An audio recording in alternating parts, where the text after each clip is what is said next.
वाले। बोलिए मैडम। वकील साहब, हम आर्मी फैमिली से हैं। मेरे शौहर अनवर बॉर्डर पर लड़ते हुए शहीद हो गए थे। उनकी इस बहादुरी और शहादत के लिए सरकार की तरफ से हमें 16 एकड़ जमीन खेती के लिए दी गई थी, लेकिन एक बिल्डर ने वो जमीन हड़प ली है। उसने वहाँ पर कब्जा कर लिया है। मेरे दामाद ने आवाज उठाई तो उसे घसीट कर ले गए। ये तो नाइंसाफी है। पुलिस ने कुछ नहीं किया? पुलिस, एमएलए सब उससे बहुत डरते हैं वकील साहब। किसी ने कुछ नहीं किया। मैं करूंगा। लाइए फाइल दीजिए। उन्हें तो मैं घसीटते हुए कोर्ट लेकर जाऊंगा। नाम क्या है उसका? मसूद पहलवान है उसका नाम।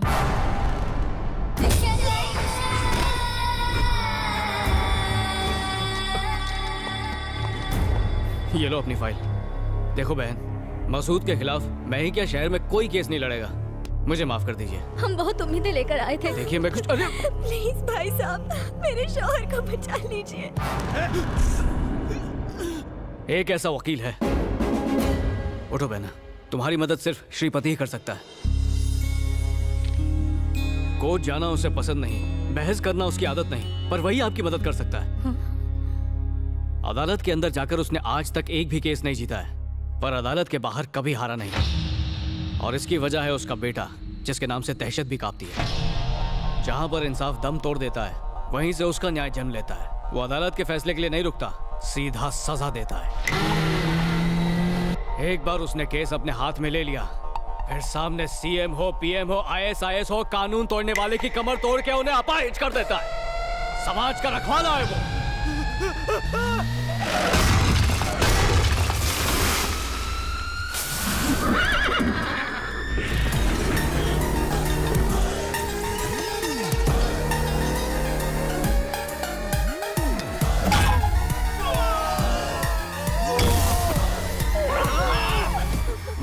घबराने की कोई जरूरत नहीं। मेरे बेटे की एंट्री मतलब इन बदमाशों को डिसेंट्री।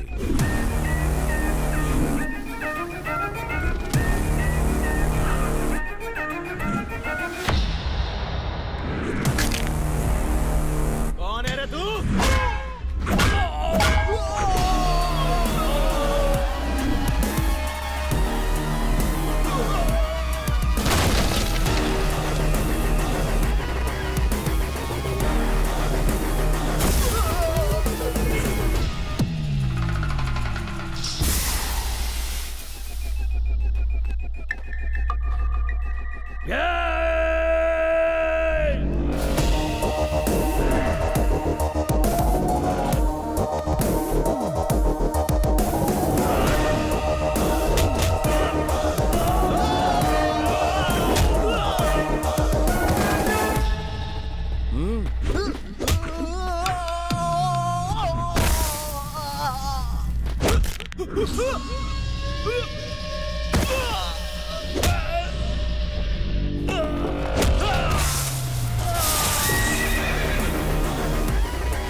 अरे बाप रे, गए काम से। अब इनका क्या होगा?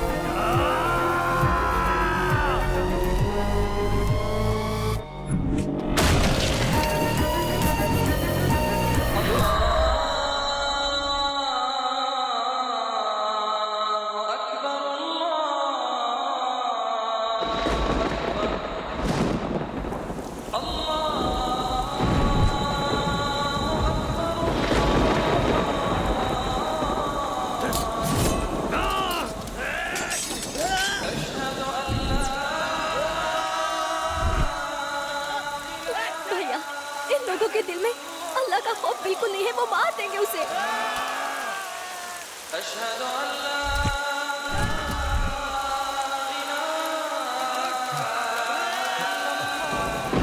गना!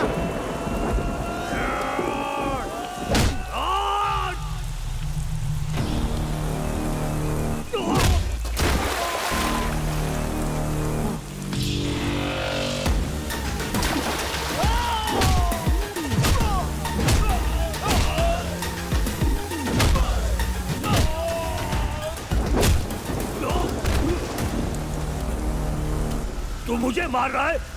जानता है मेरा नाम क्या है? तेरा जो भी नाम, क्या तू खुद को बचा पाया? क्या खुद को पिटने से रोक पाया? तूने जो पाप किए हैं उसका बिल तुझे ही भरना होगा। दर्द और जख्म नाम या बैकग्राउंड के मोहताज नहीं होते। हर ना इंसाफी का मुंह तोड़ जवाब दूंगा, और जो कानून तोड़ेगा उसे तो मैं...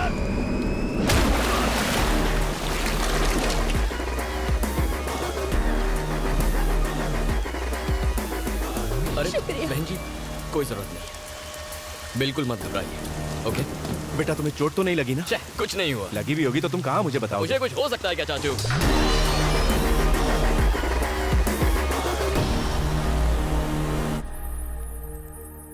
जयप्रकाश, तुमने अपने लोगों का भला करने के लिए और गांव में विकास के काम शुरू करने के लिए नौकरी से वॉलंटरी रिटायरमेंट लिया। I am so proud of you. कैसे आना हुआ? उमापति,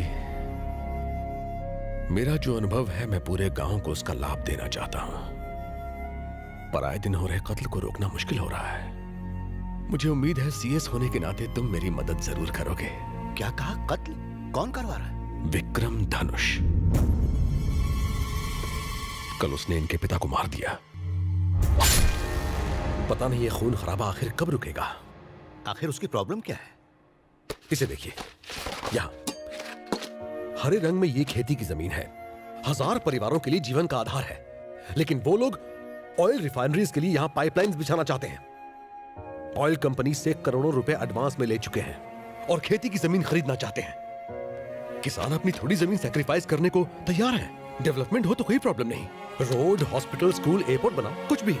ऐसे कामों से गांव का विकास होता है। आने वाली पीढ़ियों को उससे फायदा होगा।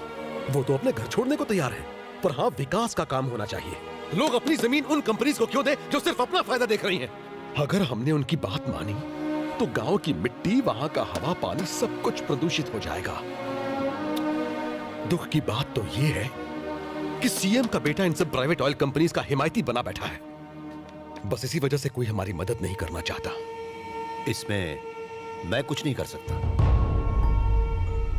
मेरी राय मानो तो उस आदमी से दूर रहो। तुम्हें लगता है सीएम की वजह से लोग चुप हैं? ऐसा नहीं है। असली पावर सीएम के बेटे में है। और तो और, तुम यहां पर आए हो, इसकी जानकारी उस तक पहुंच चुकी होगी। वो किंग नहीं, किंग मेकर है। खैर, चिंता मत करो, मुझसे जो होगा मैं करूंगा। पब्लिक की नहीं, अपने बारे में सोचो। वैसे अपनी बेटी के बारे में कुछ सोचा है तुमने? हाँ। बिन माँ की बच्ची है, उसकी जिम्मेदारी अब तुम पर ही है। बस कोई अच्छा लड़का मिल जाए। ठीक है, मेरे साथ तुम घर चलो। माफ कीजिए, अभी इनके साथ आया हूं, फिर कभी आऊंगा। और बताइए, भाभी कैसी हैं?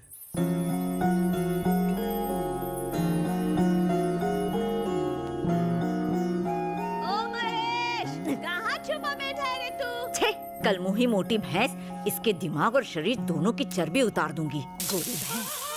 ओ मेरी औलाद, तू यहाँ है? दादी सासू क्या बना रही हो? दिखता नहीं, नाश्ता बना रही हूँ। नाश्ता बना रही हो? थोड़ा सांभर भी डालो ना। जहर भी डालूं ताकि तुझसे भी छुटकारा मिल जाए। कुछ भी कहो, सांभर का जवाब भी। Sambar is the king. और तू चुड़ैलों की क्वीन।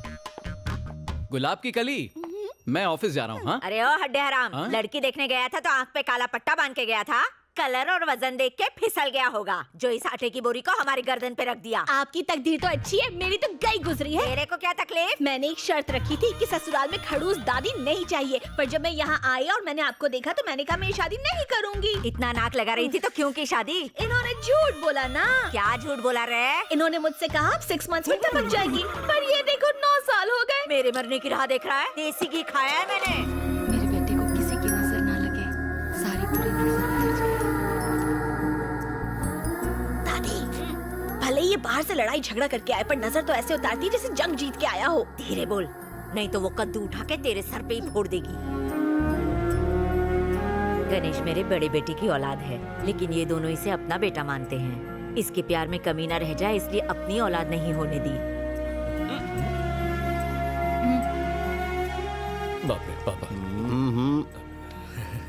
एक बात बताओ, एक आम वकील अदालत में केस लड़ता है और अपने क्लाइंट को न्याय दिलवाता है, पर तुम केस तो ले लेते हो, लेकिन अदालत में केस न लड़के बाहर इससे लड़वाकर न्याय भैया, वो दिलवाते केस थोड़ा हटके था। कल तुमने एक कॉन्ट्रैक्टर को मारा। उसने जमीन पर कब्जा किया था। वो कोई मामूली आदमी नहीं है। हमने तो नेक काम शर्म किया। आनी चाहिए तुम्हें। ये ले बेटा। बाहर मेरी सब सुनते हैं लेकिन घर में कोई सुनता ही नहीं है। मीठा खिला रही हो, मोटा हो जाएगा। आप होगे, ये थोड़ी ना होगा। लड़ाई करके आया है ना, पी ले। थैंक यू ऐसा लगता है जैसे दांडी यात्रा से आया है। क्या हुआ जी? क्या बताऊं क्या हुआ।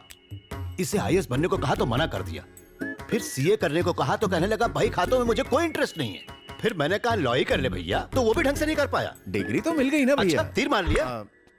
और ये मिलिट्री में गया, वहां कई मेडल्स जीते, लेकिन प्रमोशन मिलने से ठीक 5 मिनट पहले नौकरी छोड़ दी। मिलिट्री बाहर के दुश्मनों से लड़ती है, लेकिन देश अंदर से खोखला हो चुका है। किसी को तो उसे ठीक करना ही होगा। मैं करूंगा। तेरा दिमाग तो खराब नहीं हो गया? Excuse me sir. आ गया बोलो। नमस्ते सर। नमस्कार। नमस्ते सर। नमस्ते। तुझे हिब्रू भाषा में कहूँ? नमस्ते। अरे पद्मा आ गई, चल सांभर खिलाती हूँ, चल। बिल्कुल सही समय पर आए हो। 10 सालों से ये तमाशा फ्री ऑफ चार्ज देख रहे हो। 25 साल तक गधे को चने खिलाओ तो भी वो घोड़ा नहीं बन पाएगा। एक पंक्चर टायर में कोई हवा भर सकता है क्या? ऐसा ही इसका हाल है। इसे एग्जाम हॉल में किताब भी पकड़ा दो तो भी ये पास नहीं हो पाएगा। अगर मिट्टी में पानी डाला जाए तो सिर्फ कीचड़ ही बनेगा ना। कुम्हार उससे मटकी ना बना दे तब तक सिर्फ गंदगी ही करेगा। गूगल बाबा का सौतेला चेला हूँ, इसीलिए सबकी खबर रखता हूँ। सच की डकार अपने आप निकल आती है। यू कंटिन्यू, इससे कोई फर्क नहीं पड़ता। सर सर सर प्लीज इसे नाकारा मत कहिए, इसे बुरा लगेगा, खासकर जब ये सच में नाकारा हो। कुछ ढेठ लोग बुरा भी नहीं मानते। और रे, दुखी मत होइए, आप लकी है कि आपका बेटा आपकी इतनी रिस्पेक्ट करता है। अभी 3-4 दिन पहले की बात है, मेरे घर के सामने 15वीं या 16वीं सिगरेट पी रहा था। उसी वक्त आपकी कार को आते देखा। इसने उसी वक्त सिगरेट नीचे फेंक दी और फिल्मी स्टाइल से सिगरेट को पैर से बुझा दिया। मेरे गार्डन से तुलसी के पत्ते तोड़कर बकरी की तरह चबाने लगा। आम, आम, आम। फिर आपके सामने पहुंचा। बदबू को छुपाने के लिए सर इसने तुलसी खाई थी। देखो बालक, यहाँ बुद्ध मंदिर है। लॉर्ड बुद्ध जी का एक हाथ पेट पर और दूसरा हाथ आसमान की तरफ है। जानते हो इसका मतलब क्या है? बात पेट में नहीं रखी तो सीधा ऊपर। एकदम करेक्ट है। आपका बेटा इशारों में बात समझाना जानता है। जोक्स मारना छोड़ो, अंकल से कुछ सीखो। सॉरी सर, मैं उतना भी महान नहीं हूँ। मुझे ऊटी में एक इंपॉर्टेंट काम है, मुझे वहां सर्वे करना है, भैंसों की रिपोर्ट बनानी है। मेरी वाइफ को लाया हूँ, प्लीज उसे इसके साये से भी दूर रखिए। मैं उससे मिलकर निकलता हूँ। क्या बात है पद्मा, इतना मुंह क्यों लटका रखी है? पति टूर पर जा रहा है इसलिए? अरे वो महेश की तरह छोटा बच्चा थोड़े है ना, बुढ़ा हो चुका है, बॉडी पर तो झुर्रियां भी हैं, टकला भी हो गया है। तो वो घर पर रहे या बाहर, तू उसके लिए अपनी जवानी क्यों बर्बाद कर रही है? इधर कान ला, वो पका हुआ आम कभी भी टपक सकता है, किसी और को क्यों नहीं ढूंढती? इज्जत का फालूदा। ऐसा मत बोल, मेरे पति परमेश्वर हैं। ए पागल है क्या? मैं कौन सा कह रही हूँ कि इस बुड्ढे से तलाक ले ले। समझा कर, एक घर के अंदर एक घर से बाहर। सत्यानाश, वो भी गुजर जाएगी।